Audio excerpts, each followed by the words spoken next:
Good morning. आपलं circular motion आता पुढे कंटिन्यू करायचं आहे. यापूर्वी काय झालं आहे ते एकदा मी रिवाईज करतो, शॉर्टमध्ये सांगतो. आपलं पहिलं सर्क्युलर मोशनची डेफिनेशन आणि त्याचे एक्झाम्पल झालेत. त्यानंतर रेडियस वेक्टर, त्याची मॅग्नेट्यूड डिरेक्शनबद्दल मी तुम्हाला सांगितलं आहे. त्यानंतर आपण angular velocity, angular displacement, angular acceleration ह्या डेफिनेशन स्टडी केल्यात, त्याचे फॉर्म्युले स्टडी केलेत, त्याच्या डिरेक्शन वगैरे स्टडी केल्यात. त्यानंतर आपण स्टडी केलं relation between V and omega, relation between R and alpha, बरोबर आहे. त्यानंतर आपण स्टडी केलं centripetal acceleration by geometric method, centripetal acceleration by calculus method आपण स्टडी केलं आहे. आता मी अजून एकदा एक लास्टवाला पॉईंट रिवाईज करतो.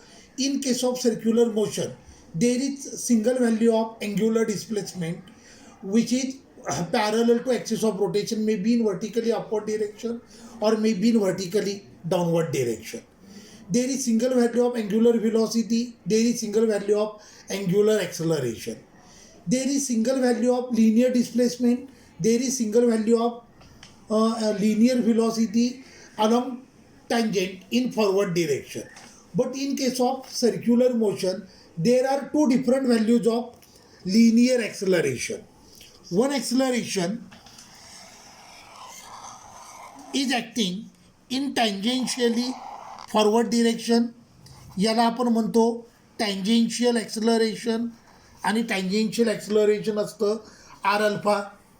Another acceleration in circular motion is it acting along radius towards center of circle, याला आपण म्हणतो centripetal acceleration or radial acceleration. Centripetal acceleration आणि रेडियल ॲक्सलरेशन, सेंट्रिपिटल ॲक्सलरेशन और रेडियल ॲक्सलरेशन याचे फॉर्म्युले आपण जॉमेट्रिक मेथड आणि कॅल्क्युलस मेथडनं स्टडी केलेत. सेंट्रिपिटल ॲक्सलरेशन असतं व्ही स्क्वेअर अपॉन आर किंवा आर ओमेगा स्क्वेअर. आता आपल्याला स्टडी करायचं आहे resultant acceleration in uniform circular motion किंवा इन सर्क्युलर मोशन. बघा, आपण ऑलरेडी हे रिलेशन प्रूव्ह केलं आहे. Vector V is equal to vector omega cross vector R. Linear velocity is equal to angular velocity and position vector और radius vector differentiate with respect to time. Therefore D by D T of vector V is equal to D by D T of vector omega cross vector R. So vector D V upon D T, आता इथे लक्ष द्या, omega cross R हा product rule use करावा लागेल डेरिव्हेटिव्हचा. मग D by D T of D by D X of U into V product rule. First term as it is, सेकंडचा derivative plus second term as it is, फर्स्टचा derivative. हे आपण 11च्या foundation कोर्समध्ये derivative ज्या वेळेला मी तुम्हाला शिकवलं त्यावेळेला मी तुम्हाला प्रॉडक्ट रूल शिकवलं होता. D by D X of U into V is equal to U D V by D X plus V D U by D X. आता आपल्याला ते इथं यूज करायचं आहे. So D by D T of vector omega cross vector R. एक लक्षात ठेवा, हे पूर्ण रिलेशन वेक्टर रिलेशन आहे आणि ते इंटू म्हणून क्रॉस साईन यूज करायचं आहे, बरोबर आहे. So first term as it is cross सेकंडचा derivative plus second term as it is first टर्मचा derivative. So vector D V upon D T is equal to vector omega cross, आता D R upon D T, rate of change of linear displacement is nothing but linear velocity. तर हे झालं vector V plus vector R cross vector D omega upon D T, rate of change of angular velocity is nothing but angular acceleration, so alpha. Therefore D V by D T is nothing but vector A is equal to vector omega cross vector V plus vector alpha cross vector R. आता vector omega cross vector V it is nothing but centripetal acceleration and vector alpha cross vector R it is nothing but tangential acceleration. Therefore vector A is equal to vector A C plus vector A T. Resultant acceleration in circular motion it is vector AC plus vector AT. आता बघा ॲक्सलरेशनची magnitude A is equal to under root according to parallelogram law under root A C square plus A T square plus 2 A C A T cos theta. Clear झालं. आता लक्ष द्या. A C along radius toward centre A T in tangentially forward direction म्हणजे एक acceleration आहे ते tangential डिरेक्शनला आहे दुसरं रेडियल डिरेक्शनला आहे. टँजेंट आणि रेडियसमध्ये अँगल किती असतो 90 degree. Therefore here theta is equal to 90 degree cos 90 zero म्हणजे ही पूर्ण टर्म झिरो झाली. Therefore resultant acceleration of circular motion हे आलं A C square plus A T square. Clear झालं. Resultant acceleration in case of circular motion formula आला A is equal to under root A C square plus A T square. आता सगळ्यात important point in case of U C M A T is always equal to zero. कळलं. जर motion uniform circular motion असेल तर tangential acceleration कायम किती असतं zero. मग in case of uniform circular motion A is equal to काय मिळालं A C. In case of uniform circular motion resultant acceleration is always centripetal in nature. Resultant acceleration is always radial in nature. Clear झालं. आणि motion जर non uniform circular असेल तर तिथं ए C पण present असणार आहे आणि ए टी पण प्रेझेंट असणार आहे. So non uniform circular motion असेल तर रिझल्टंट ॲक्सलरेशन असेल under root A C square plus A T square. Clear झालं. In case of uniform circular motion radial acceleration is zero. Therefore resultant acceleration is nothing but centripetal acceleration. In case of non-uniform circular motion, resultant acceleration is partially tangential, partially centripetal. So A is equal to under root h square plus at square. मग इथं आपण दाखवूया. आता बघा पॅरोग्राम law use करतो. हे दोन vector म्हणजे पॅरोग्रामच्या दोन साईड. मग मी पॅरोग्राम कंप्लीट केला. Then diagonal drawn from same common point is nothing but resultant. So हे झालं रिझल्टंट ॲक्सलरेशन. सगळ्यांना क्लिअर झालं. रिझल्टंट ॲक्सलरेशन म्हणजे काय ते लक्षात आलं. अगदी सिम्पल डेरिवेशन आहे. सो आपल्याला U into V rule use करून हे डेरिवेशन सॉल्व करायचे. क्लिअर झालं. मग आपण पुढचा पॉईंट चालू करूयात. आता पुढचे दोन्ही पॉईंट आहेत ते थेरॉटिकल पॉईंट आहेत. त्यातला पहिला पॉईंट आहे सेंट्रिपिटल फोर्स.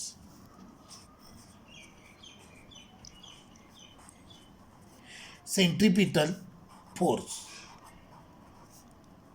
मी डेफिनेशन इथे लिहित बसत नाही त्यामुळे टाइमपास होईल. मी डेफिनेशन 2-3 वेळेला सांगतो म्हणजे तुम्हाला व्हिडिओ बघताना ती डेफिनेशन नोट करून घेता येईल.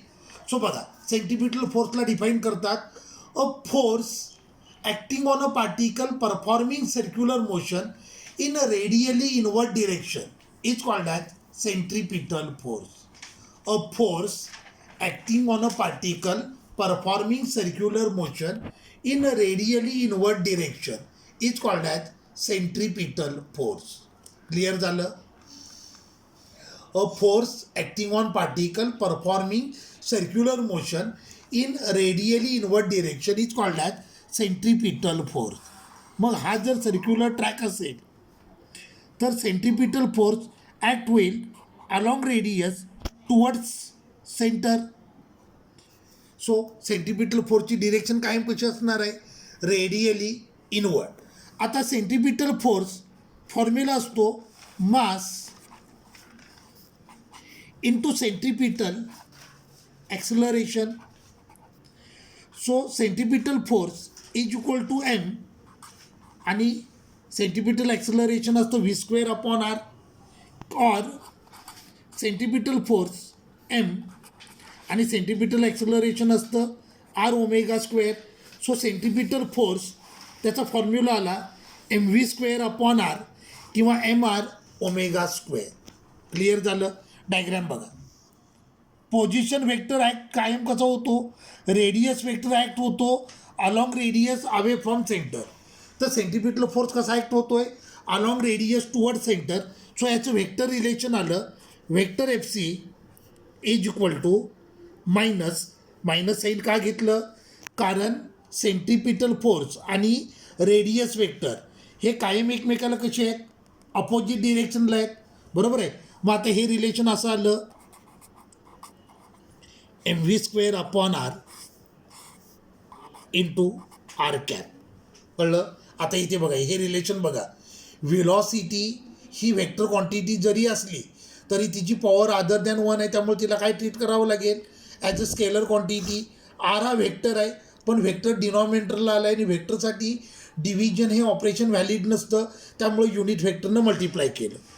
R cap is equal to vector R upon R. Therefore vector F C is equal to minus M V square upon R square into vector R. No dot no cross. तर हे झालं centripetal force. लक्षात आलं. Centripetal फोर्सला define करतात a force acting on a particle performing circular motion in a radially inward direction is called as centripetal force. त्याचा फॉर्म्युला असतो M V square upon R किंवा एम आर ओमेगा स्क्वेअर. आता centripetal force त्याचे मी characteristic सांगतो. Centripetal force it is a force acting in radially inward direction. बरोबर आहे. This force has constant magnitude but variable direction. कारण हा force जशी पार्टिकलची पोझिशन चेंज होईल तसा हा फोर्स पण चेंज होणार. बरोबर आहे. जर एखादा व्हेक्टर प्लेनमध्ये असेल तर प्लेनमधल्या व्हेक्टरच्या केसमध्ये त्याचा अँगल विथ हॉरिझॉन्टल म्हणजे डिरेक्शन असते. मग जशी पार्टिकलची पोझिशन इथे चेंज होते तसं ह्या व्हेक्टरचा अँगल चेंज होतो आहे, त्यामुळे याची डिरेक्शन कशी असेल, व्हेरिएबल असेल. सो सेंट्रिपिटल फोर्सचे कॅरेक्टरिस्टिक्स काय आहेत बघा. This force always acts in radially inward direction. This force has constant magnitude but variable direction. लक्षात आलं. Constant magnitude but variable direction. For every direction its orientation is fix in radially inward direction. This force is cause of circular motion. हा force आहे ज्याच्यामुळे तुम्हाला circular motion मिळते. This force is responsible to maintain a particle on circular track. So this force is cause of circular motion. This is force of action. हा force of action आहे. बरोबर आहे. हा फोर्स त्या पार्टिकलवर ॲक्ट होतो जो particle circular motion perform करतोय आणि तो फोर्स पार्टिकलला ट्रॅकवर मेंटेन करतो. म्हणून या फोर्सला आपण म्हणतो it is force of action. This force is real force, कारण ह्याचं ओरिजिन आपल्याला माहीत आहे. लक्षात आलं. आता फिजिक्समध्ये 2 फ्रेम ऑफ रेफरन्स येतात, इनर्शियल फ्रेम ऑफ रेफरन्स आणि non inertial frame of reference. ज्या फ्रेममध्ये न्यूटन्स लॉ ऑफ मोशन उभे होतात त्या फ्रेम ऑफ रेफरन्सला इनर्शियल फ्रेम म्हणतात, आणि ज्याच्यामध्ये न्यूटन्स लॉ उभे होत नाही त्याला नॉन इनर्शियल फ्रेम म्हणतात. इनर्शियल फ्रेममधले सगळे फोर्स असतात ते रियल फोर्स असतात, तर नॉन इनर्शियल फ्रेममधले फोर्स असतात ते इमॅजिनरी फोर्स असतात. मग सेंट्रिपिटल फोर्स हा रियल फोर्स आहे, त्यामुळे ह्याला कायम कुणाशी रिलेट कराल, with inertial frame of reference. So these are characteristics of centripetal force. मी पुन्हा एकदा सांगतो, नीट आहे का. This force is responsible for circular motion of particle. Second, this is cause of circular motion. Third, this force always acts in radially inward direction. This force has constant magnitude but variable direction. For every direction, this force always acts in radially inward direction. This is a real force. And last, this force always associate with inertial frame of reference. मग example असा पण question येतो, what is centripetal force, give it's example. मग तुम्हाला example सांगायचे आहेत. आता जिथे जिथे सर्क्युलर मोशन असणार आहे तिथे तिथे हा फोर्स असणार आहे. मग ह्याची एक्झाम्पल काय सांगता येतील? Electrons are revolving around nucleus, बरोबर आहे. For circular motion of electron necessary centripetal force is provided by electrostatic force of attraction between positively charge nucleus and negatively charge electron. हे पहिलं example. For circular motion of electron around nucleus necessary centripetal force is provided by electrostatic force of attraction between positively charge nucleus and negatively charge electron. Satellite is revolving around Earth in circular orbit. For circular motion of satellite, necessary centripetal force is gravitational force of Earth acting on satellite. हे देखील centripetal फोर्सचं example आहे. Next असणार आहे ते म्हणजे when vehicle is travelling along curve road, then necessary centripetal force is provided by electrostatic force centripetal force is provided by frictional force between tyres and road surface. कळलं? For circular motion of vehicle along a curve road necessary centripetal force is provided by frictional force between road surface and tyres of vehicle. मग आता दुसरा एक force आहे तो म्हणजे centrifugal force.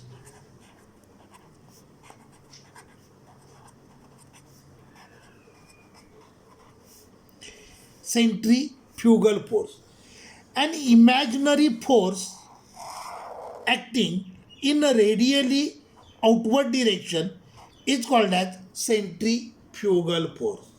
And मी पुन्हा एकदा सांगतो, नीट ऐका. An imaginary force acting on a particle performing circular motion in radially outward direction is called as centrifugal force. Imaginary force acting in radially outward direction is called as centrifugal force. याचा formula देखील तोच आहे, mv² upon R और F is equal to mr ओमेगा².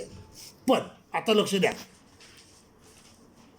Radius vector act होतो in radially outward direction आणि centrifugal force हा देखील act होतो इन रेडियली आउटवर्ड डिरेक्शन.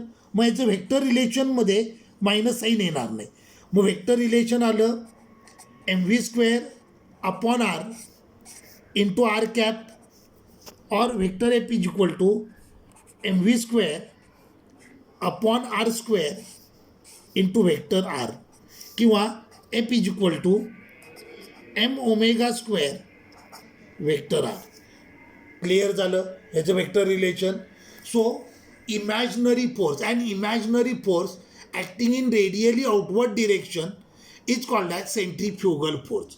आता ह्याचे कॅरेक्टरिस्टिक्स काय आहेत बघा. पहिलं, this force acts in radially outward direction. This force is acting along radius away from centre. Second, it is imaginary force, so its origin is unknown. ह्याचं origin आपल्याला माहीत नाही आहे म्हणून याला आपण काय म्हणतो, इमॅजिनरी फोर्स. ऑब्वियसली हा फोर्स कशाशी रिलेट कराल, with non inertial frame of reference. though this force is always associated with non-inertial frame of reference. आता सेंटिपिटल फोर्स हे सर्क्युलर मोशनचं कॉज आहे, तर सेंट्रीफ्युगल फोर्स हा त्याचा इफेक्ट आहे. So this is effect of circular motion and it is force of reaction. Centripetal force he action असते, तर त्याची रिॲक्शन हा सेंट्रीफ्युगल फोर्स आहे. क्लिअर झालं? आता मी पुन्हा एकदा कॅरेक्टरिस्टिक रिपीट करतो. This is an imaginary force because it is from unknown interaction, its origin is unknown. Second, this force always acts in radially outward direction. Third, this is force of reaction. This is effect of circular motion. आता सगळ्यात गंमत काय आहे बघा, जरी ह्याला imaginary force असं म्हटलं टिल देन हा फोर्स प्रॅक्टिकली एक्झिस्ट होतो. ज्या वेळेला व्हेकल कर्व रोडवरून ट्रॅव्हल करत आहे, व्हेकल जर इनवर्डला टर्न झालं तर पॅसेंजर आउटवर्डला टर्न होतात. पॅसेंजरना आउटवर्डला टर्न करणारा हा कुठला फोर्स असतो, सेंट्रीफ्युगल फोर्स असतो. पण त्याचं एक्झिस्टन्स आपल्याला मॅथमॅटिकली प्रूव्ह करता येत नाही म्हणून याला काय म्हटलं आहे, इमॅजिनरी फोर्स. क्लिअर झालं. इमॅजिनरी याचा अर्थ बिलकुल एक्झिस्टच होत नाही असं नाही. हा इमॅजिनरी फोर्स याला म्हणायचं कारण याचा एक्झिस्टन्स मॅथमॅटिकली प्रूव्ह करता येत नाही. मग याचे एक्झाम्पल काय आहेत बघा. हा एक्झामचा इम्पॉर्टंट 3 मार्क्सवाला question, centripetal force, centrifugal force आणि त्याचे एक्झाम्पल. सो पहिलं example, when vehicle is travelling along a curve road and when it is turning in inward direction, passenger moves in outward direction. It is due to centrifugal force. Centrifuge machine जी ब्लडमधले light particle आणि heavy पार्टिकलना separate करते. Centrifuge machine uses centrifugal force. आपली washing machine असते घरात, तिचा spin dryer जो कपड्यांना फिरवतो तो पण कोणता फोर्स यूज करतोय? Centrifugal force. So spin dryer of washing machine uses centrifugal force. अर्थ बघा, अर्थ परफेक्टली स्पियर नाही आहे. अर्थ परफेक्ट स्पियर नाही आहे, तर अर्थ स्लाईट इलिप्टिकल आहे. ती इक्वेटरला थोडीशी एक्सटेंड झाले तर पोलला फ्लॅट झाले. So bulging of earth at equator it is due to centrifugal force. Example लक्षात आले. पहिलं एक्झाम्पल मी सांगितलं, when vehicle is moving along a curve road and when it take turn in inward direction, passenger moves in outward direction due to centrifugal force.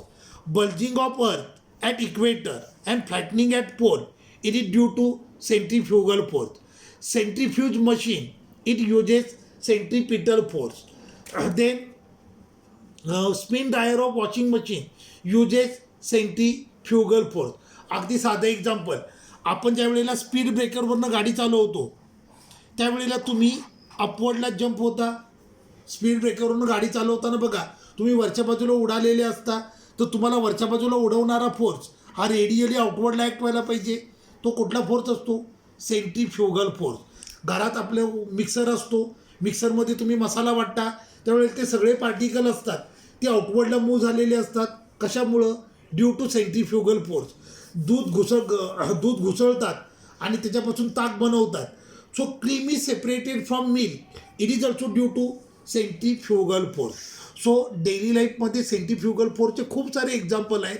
Till then याला imaginary force म्हणायचं आणि याला non inertial frame of रेफरन्ससोबत correlate करायचं, कारण या फोर्सचा existence practically mathematically आपल्याला प्रूव्ह करता येत नाही. प्रॅक्टिकली आपण हा फोर्स एक्सपिरियन्स करतो पण मॅथमॅटिकली त्याचा एक्झिस्टन्स आपल्याला प्रूव्ह करता येत नाही. म्हणून याला काय म्हणायचं? Imaginary force. क्लिअर झालं. मग एक last important point, difference between centripetal and centrifugal force. मग मी 1 बाय 1 पॉईंट सांगतो. पहिला पॉईंट सेंट्रीपिटल फोर्स आणि दुसरं centrifugal force. A force acting on a particle performing circular motion in radially inward direction is called as centripetal force. A force acting on particle in radially outward direction is called as centrifugal force. Centripetal force is a cause of circular motion. Centrifugal force is effect of circular motion. Centripetal is a real force. Centrifugal is imaginary force. Centripetal force is cause of circular motion. Centripetal force is effect of circular motion. Centripetal force is force of action. Centrifugal force is force of reaction. Clear झालं. तर पुन्हा एकदा मी clear करतो. Centripetal force आणि centrifugal force दोघांचा formula तोच आहे, mv²/r किंवा mr². फक्त त्यांच्या डिरेक्शन वेगळ्या आहेत. सेंट्रीपिटल रेडियली इनवर्ड तर सेंट्रीफ्युगल रेडियली आउटवर्ड. क्लिअर झालं. सेंट्रीपिटल हा इमॅजिनरी फोर्स नाही आहे तर रिअल फोर्स आहे, तर सेंट्रीफ्युगल हा इमॅजिनरी फोर्स आहे. क्लिअर झालं. नेक्स्ट टॉपिकमध्ये आपण याच्या पुढचा पार्ट स्टडी करूयात. सो आपण थांबूया.